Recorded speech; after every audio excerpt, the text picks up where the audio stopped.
রাজ্য সুপ্রিম কোর্টে যাবার আগেই ডিএ মামলায় নয়া মোড়, মেলেনি কোনো modification copy. Hi everyone, welcome back to my channel অঞ্জনার ব্যঞ্জনা। বন্ধুরা, তোমাদের সকলকে আমার এই ছোট্ট ইউটিউব চ্যানেলে স্বাগত জানাই। আবারও শিরোনামে বাংলার ডিএ বা মহার্ঘ ভাতা মামলা। আবারও একবার ডিএ মামলায় রাজ্য সরকারের উদ্দেশ্যে তীব্র কটাক্ষ করতে শোনা গেল কনফেডারেশন অফ স্টেট গভর্নমেন্ট এমপ্লয়িজের সাধারণ সম্পাদক মলয় মুখোপাধ্যায়ের গলায়। সুপ্রিম কোর্টের তরফে ডিএ মামলায় জানানো হয়েছে, রাজ্য সরকারের তরফে বকেয়া 25% মেটাতে হবে। এদিকে যত ডেডলাইন এগিয়ে আসছে তত রাজ্য সরকারি কর্মী থেকে শুরু করে পেনশন প্রাপকদের মধ্যে একটা চাপা উত্তেজনা কাজ করছে।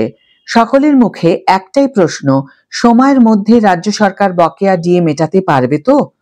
আর যদি মেটাতে না পারে তাহলে এই সরকারি কর্মীদের পরবর্তী পদক্ষেপ কি হবে? এই বিষয়ে চরম হুঁশিয়ারি দিতে শোনা গেল মলয় মুখোপাধ্যায়কে।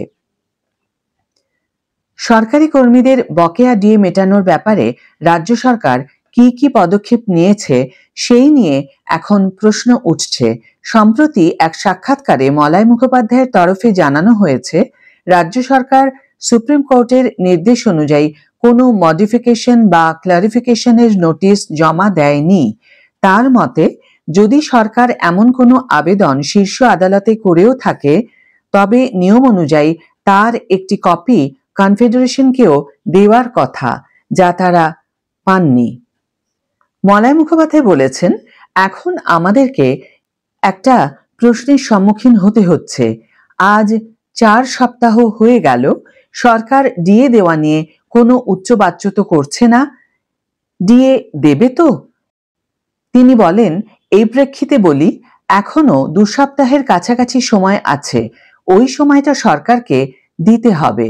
তথাপি সরকার হাত গুটিয়ে বসে থাকলে আমরা ট্রাইব্যুনালের অর্ডার এবং উচ্চ আদালতের অর্ডারের পর ডিএ না দেওয়ার কারণে আদালত অবমাননার মামলা করে সরকারকে স্যাট থেকে হাইকোর্ট এবং হাইকোর্ট থেকে সুপ্রিম কোর্ট দৌড় করিয়েছিলাম।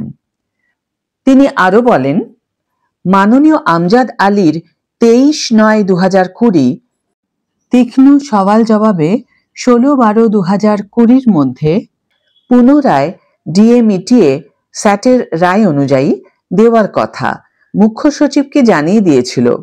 কিন্তু সরকার তার আগে 28/11/2020 উচ্চ আদালতে গিয়ে আপিল মামলা করেন।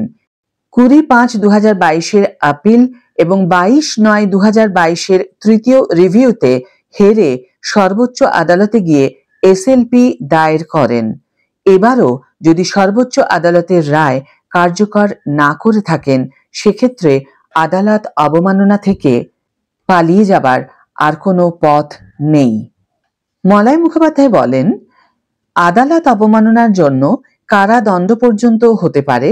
এমনকি West Bengal state electricity distribution কোম্পানির ক্ষেত্রে যেমনটা হয়েছিল, আদালত অবমাননার জন্য বেতন বন্ধ করে দেওয়ার মতো কঠোর পদক্ষেপও নেওয়া হতে পারে।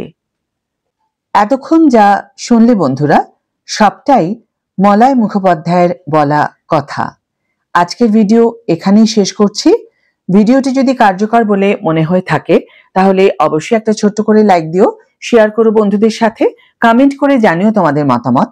যারা এখনো আমার চ্যানেলটিকে সাবস্ক্রাইব করোনি তারা অবশ্যই চ্যানেলটিকে সাবস্ক্রাইব করে আমার পাশে থেকো। আর যারা অলরেডি সাবস্ক্রাইব করে দিয়েছো তাদের জন্য আমার অনেক ভালোবাসা এবং অনেক ধন্যবাদ। আজ তাহলে বিদায় বন্ধু, দেখা হবে পরের ভিডিওতে। ভালো থেকো, সুস্থ থেকো, সঙ্গে থেকো।